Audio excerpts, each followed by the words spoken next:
Okay, good morning. Welcome to FunMath94. FunMath number 94. Today is about linear equations. Linear equations, and we're following section 3.1 of Art of Problem Solving's Algebra book.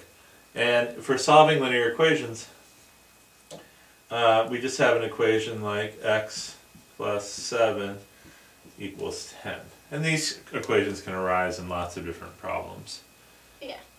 So you could say, we have a friend who is currently X years old, and in 7 years she's going to be 10 years old. How old is she now?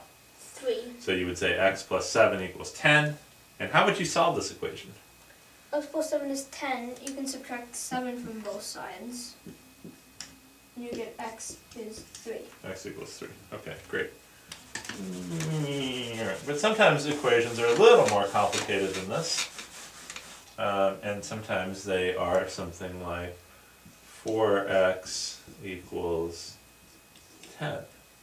So in other words, you could say, I have 4 apples, and all together they weigh 10 pounds? I think if that was going to be the case, you would have to say, I have 4 gigantic apples, and all together they weigh 10 pounds. And they all weigh the same. How much does each apple weigh? Well, 4 times each weight is 10.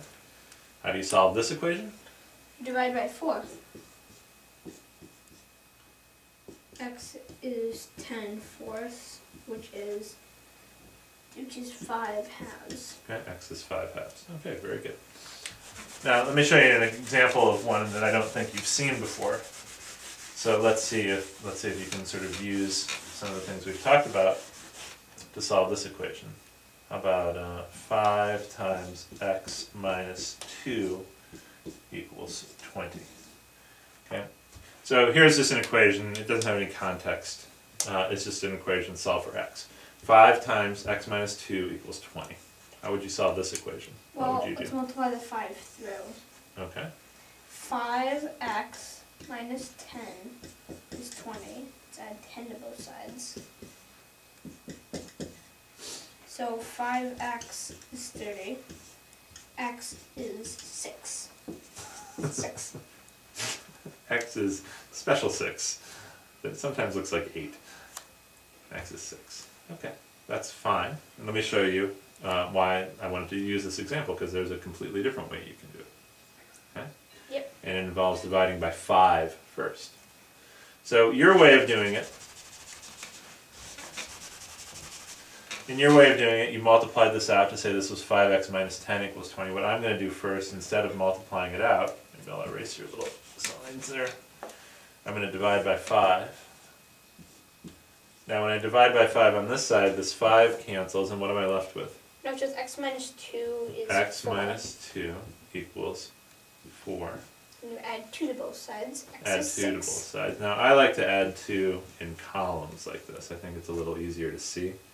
You like to add 2 on the sides. Maybe try it on the columns. That way it's a little less confusing.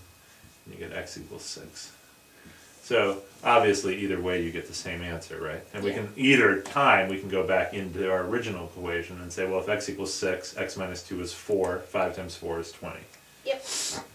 Either way is going to get you to the right answer. But this is a way where you divide first instead of multiplying first. And I always try to tell you that when you have one of these problems, multiplying last if you can is good, because this equation, x minus 2 equals 4, solving that is a little easier than the equation you got, which was 5x minus 10 is 20.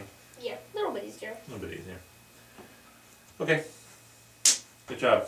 Good job. I will, actually, would you mind erasing? And, your homework.